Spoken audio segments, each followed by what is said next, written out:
Hey guys, look what I got. Sweet potatoes, and onions. And there's Joe getting the racks for the worms. So we are here in the wonderful world of Lowe's. And there's Joe down there. He's gonna buy me a shop vac for the worm room. They have a small one, 3 gallon, hangs on the wall, perfect.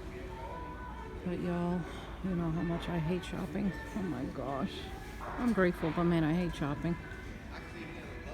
So off to the next store. So here it is, guys. The worm room is a disaster.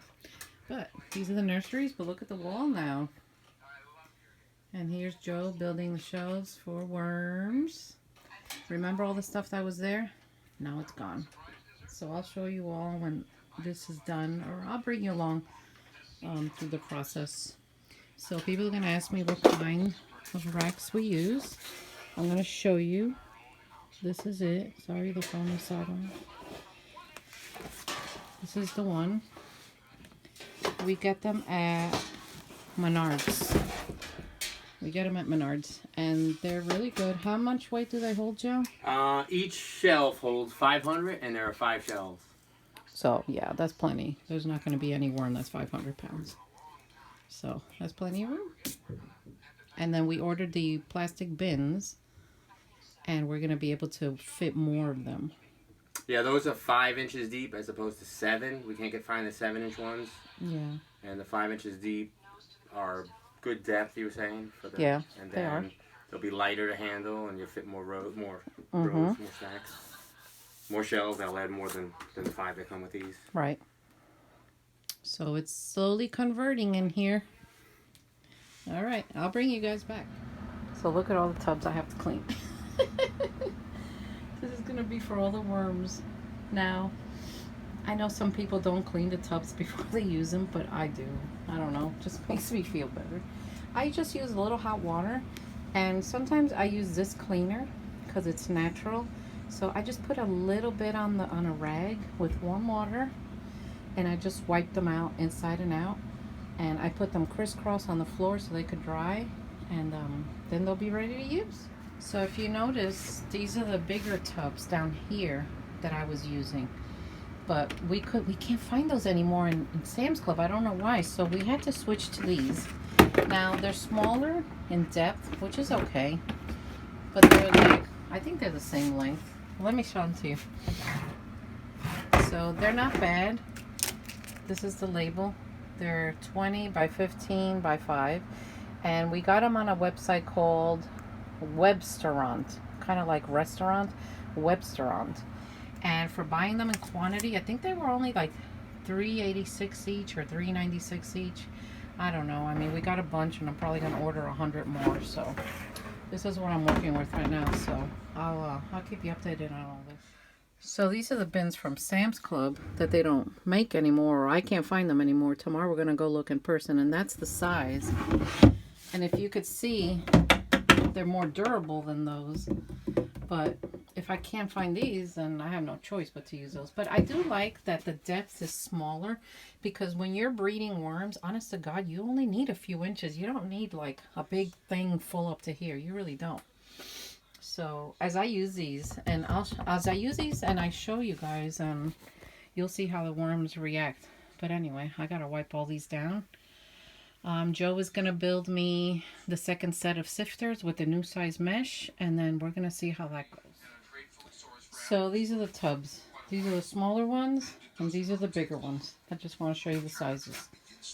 So these are the bigger ones, so y'all could see the size. These are the ones I would get at Sam's Club, but I can't find them right now.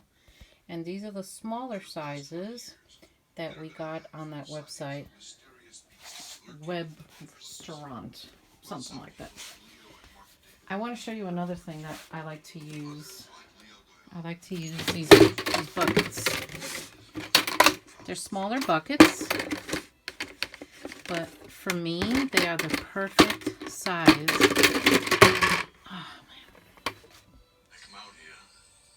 Can't see the size here, but they're the perfect size for harvesting worms. So what I do is, when I have several pounds to harvest, and I got them for different people. I set these buckets up and I use them to hold the worms, half a pound, you know, 100, whatever I'm selling. I use them, and then I put the label here of who it's going to. That way I don't get mixed up. Now they're different colors because Joe just happened to find different colors. I really don't care. But these are very handy. He finds these at Menards.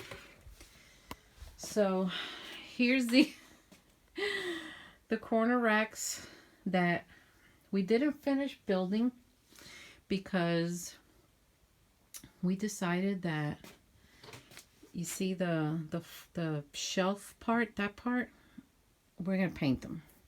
We're going to paint them to make them wipeable so that when I'm working in them, you see how they get dirty, you know. I mean, they do. Worm farming is very dirty work.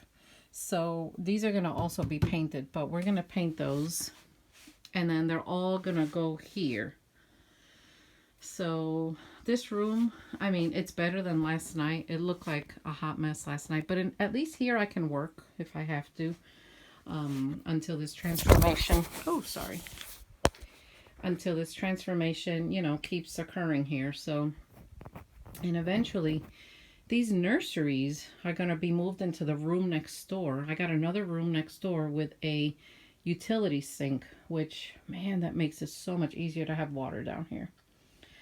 So that's what's going to happen. So I'll have room for all the racks. And then I got, of course, the harvester here. And I have some packaged worm chow. So if y'all want any of this, go to my website, thegardenandwormlady.com. So I think tonight Joe's going to put the new mesh on these new tubs. We're going to put these away until I need them. And then when I use the new measurements to harvest, I'm going to show you how that goes. So remember I had a mortar bin down here? I got another one of these plastic bins like the ones I use in the nursery. I get these on Amazon.com. So I think they're handy. So a friend of mine named Rick, his channel is Gardening with Bar Chuckin'.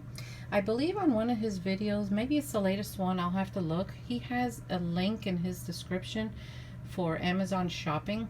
If you go through his link and do shopping, I believe he gets a small percentage, and it doesn't cost you anything to shop through there. So when I start, I'm a big Amazon shopper, so I'm just going to go through his link just to help Rick out. I'm sure he'll appreciate that from you guys. So anyway, this is coming along. Thank you to all the new subscribers I have. I'm like 50 away from the 1,000 and finally being able to apply for monetization. Guys, I've been waiting for this for years, but I think all my hard work is paying off. And I've been taking you through every step of this journey with me, and I'm going to continue to. And I'm going to show you what works and honestly what doesn't work, because that's how you learn, by trial and error. And you see my worm chow. This machine, man, I love this machine. So I keep making worm chow because people are buying it and my own worms are hungry. So anyway, I just wanted to give you a peek into this, and I'll keep you all, you know, going with this with me, and wish me luck. So I'll see you guys next time. Take care.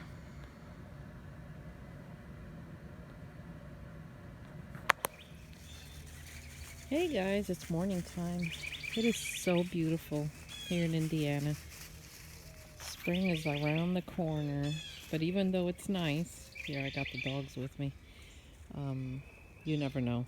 The weather could turn, but let's hope not. I hear the hawk up there. He's up there somewhere.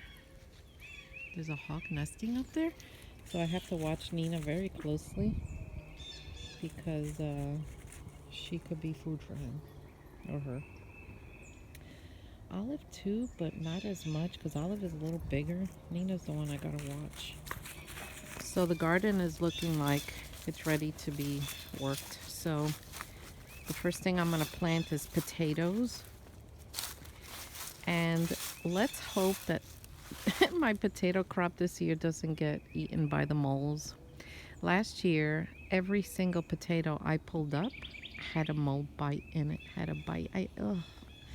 Some people told me just cut that part off and eat it, but I just can't. It kind of grosses me out. So I didn't get a potato. But anyway, these are these straw bales that are going to go inside these windrows that we're going to put here. And windrows are they're great to have, but you have to keep them moist. If not, you're going to have trouble. Worms will probably die. So I'm going to do my best to keep it moist and figure out how to do that. I do have watering lines that I'm going to run across them, which will be helpful, and they're on a timer. See here, the wires. So we're going to do that. And, oh, that hawk is making me nervous.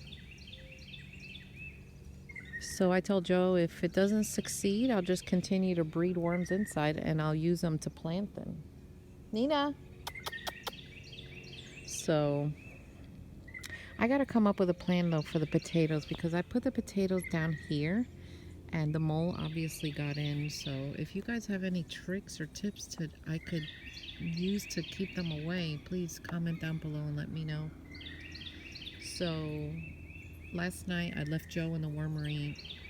I think he was building the plastic tub for the new size mesh. So I'm gonna go inside and go down there and just see if what he did. So, but I had to bring you out here to the garden because it's just so beautiful. The weather's like 60, and today I gotta do some stuff out with Joe because we're gonna be traveling in the summer, so I need to get a passport. So anyway, yep, I hear the hawk. So I'm gonna go check on Nina, guys. So everything seems to be going well down here. So this is my European nightcrawler nursery. And there they are. These worms are really nice looking worms. They really do well in these big nurseries.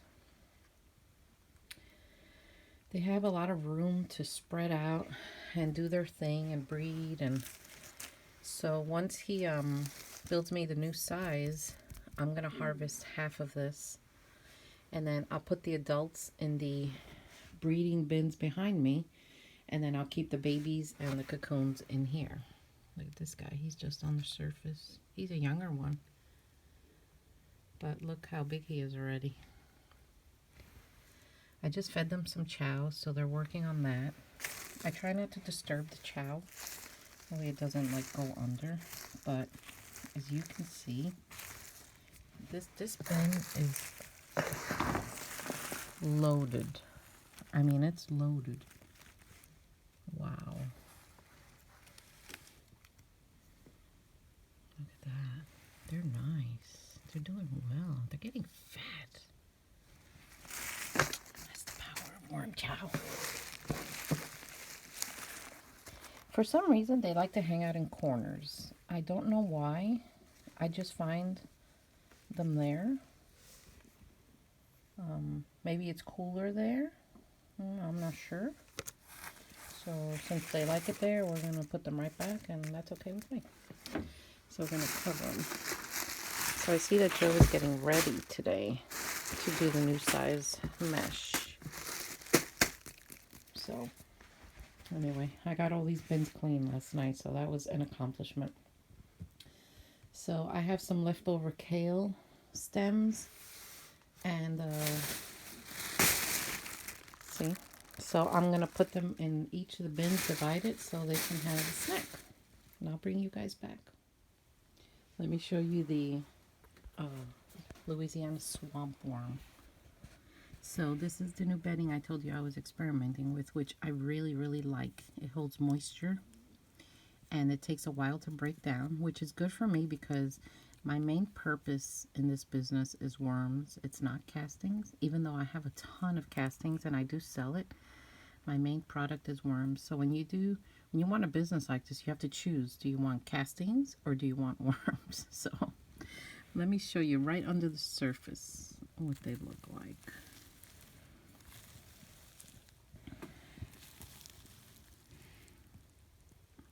they're like, they're all there. And I had put chow in here, and it is like just disappearing. Oh, look, a breeding pair. There. Where is it? Right there. See, right there. They're connected. So let me just gently cover them so I don't disturb them. So they're doing very well. These swamp worms, I absolutely adore them. And oh, look. We got, a mushy avocado. They're devouring that. So this nursery is doing very well with them. Pretty soon I'm going to start selling them in small quantities because I'll have enough of them. See, they're nice. All right, they're going to get some kale too. Here we go. So basically when I feed all my scraps, and I do give my breeding worms scraps. I know some farmers only feed chow, but you know, I cook so much and I have it. I mean, why not? I just bury it. And there it goes. And in a few days, it'll be gone.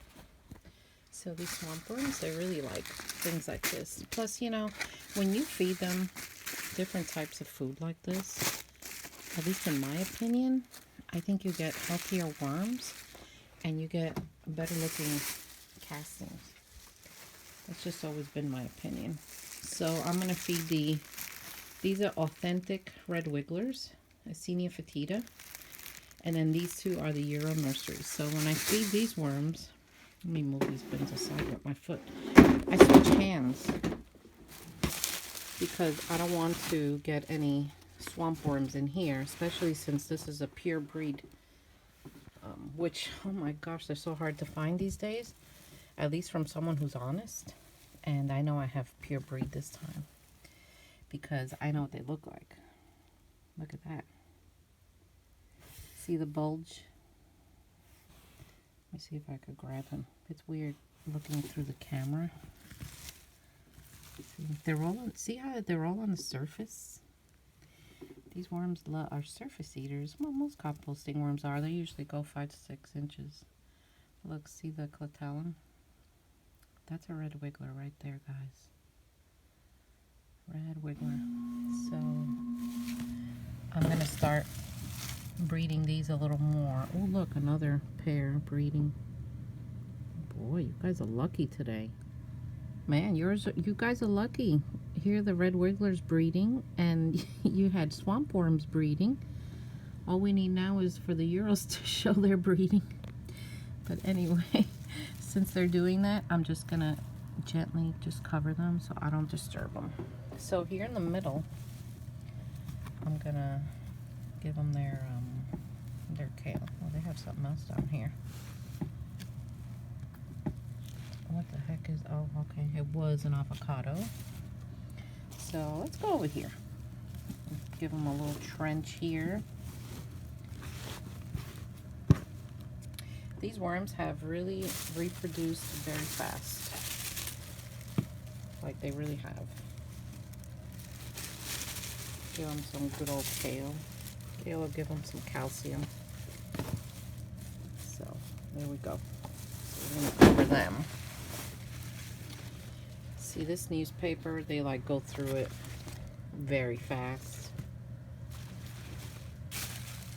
And we're covering them. So now I'm gonna go wash my hands so that I could work with the Euros. I always, you leave the Euros last because I have 2 bins for them and it just takes me a little longer to work with them. Okay, so here we are back at the Euros.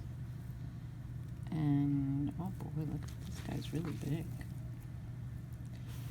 Wow, that is a whopper worm right there. That's a nice Euro. My worm chow is really getting them chunk. Look at the tail. See, Euros have those little yellow tails. Sometimes it's brighter than other times, but that's a clear sign. So since I have their chow here, I'm gonna come over here and just do, sorry guys, just bury a couple of these and they'll like it.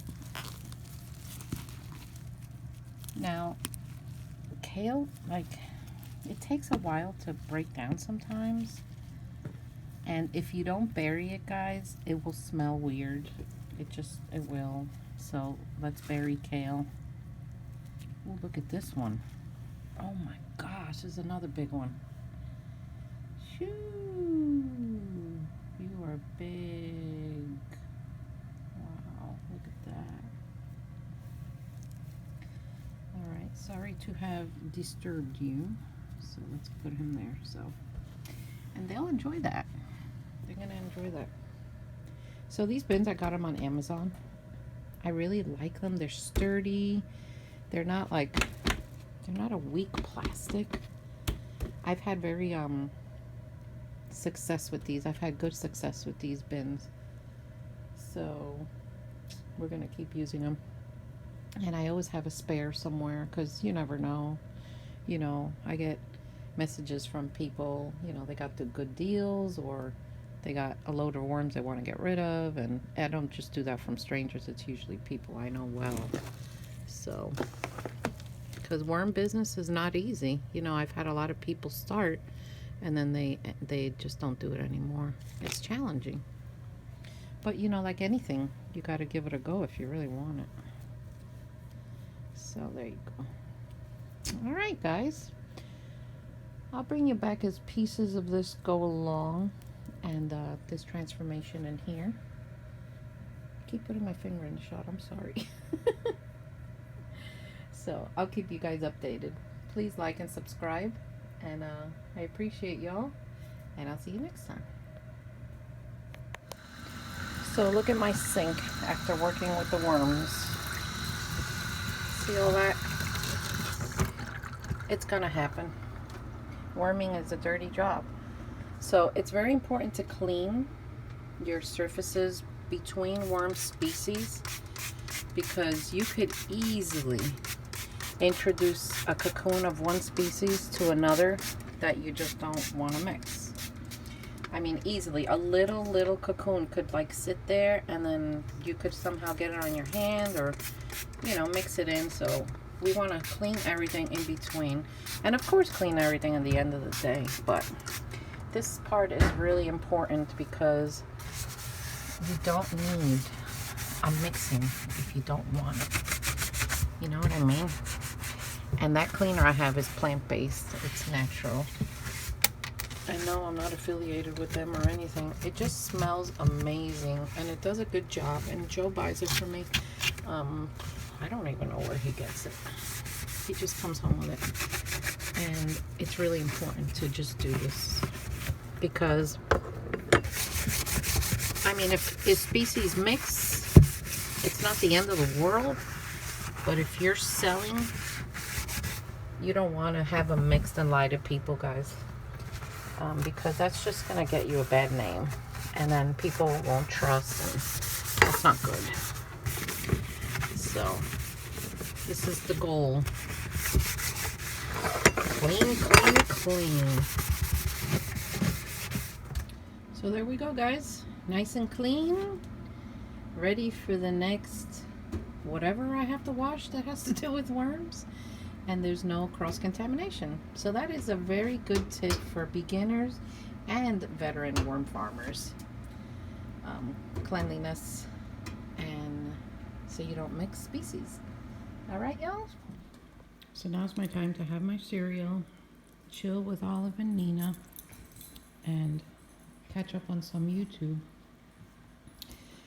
Because I work in the evenings, so in the morning I get to just have coffee, relax, and then go to work in the Wormery and my computer work.